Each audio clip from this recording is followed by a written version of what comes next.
So I think there are two reasons for the program today. So tomorrow we're celebrating International Women's Day, and we wanted to show how bright women, how intelligent women are active in Afghanistan. That was one reason. The second reason is what you know, that we have a discourse here on gender issues in Austria. Yeah? So mainly we are focusing on the question, why are the men so aggressive, why are they doing this and that.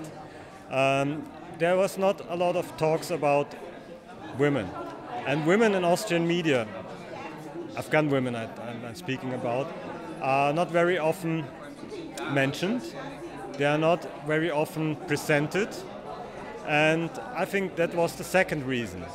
And of course, which then came out of the blue, for us, was the peace talks and the negotiations between Taliban and the US.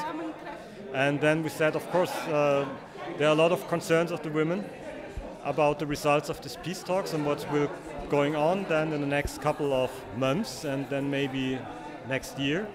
And we will discuss this as well.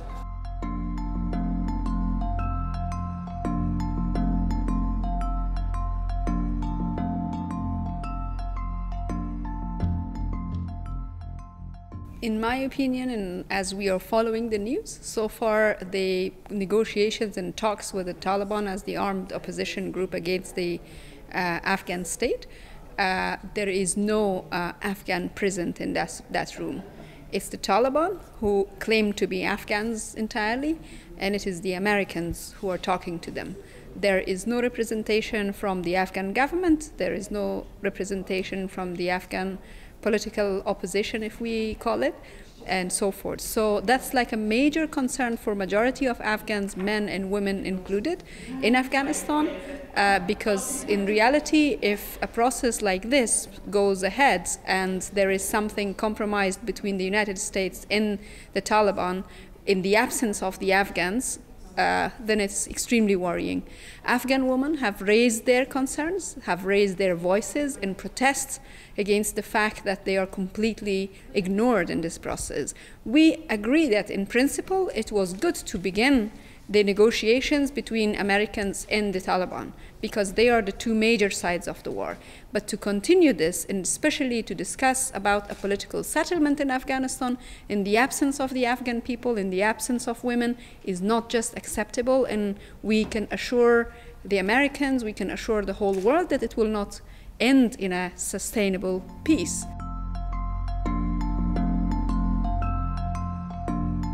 Well, in my view, Afghanistan and what the situation of its women are today is, or the reasons behind that, is the ongoing war and the result and the implications of the war. If you compare Afghan women to how their situation was under the Taliban regime just before 9/11, the improvements have been dramatic, stark, and huge. But I would say that that improvement hasn't been as inclusive as it could have been.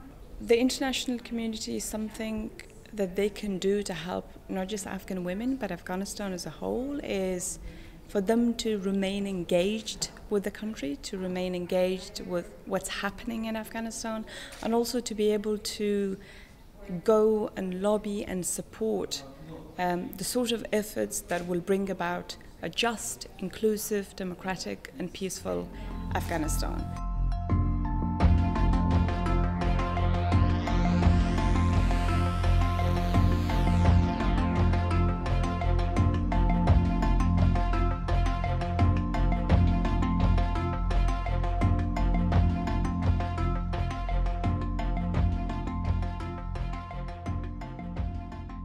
There were other topics discussed as well, including if Afghanistan is safe enough for European countries to deport Afghans back to Afghanistan. And the message was from the panelists was very, very clear that Afghanistan is not safe. So don't send refugees or asylum seekers back to Afghanistan. It is not safe. It is their basic human rights to stay here, to study, to get education, to get vocational training. And until Afghanistan is stable and peaceful, and that's the time that they could send. But at the moment, Afghanistan is not safe. That message was very, very clear.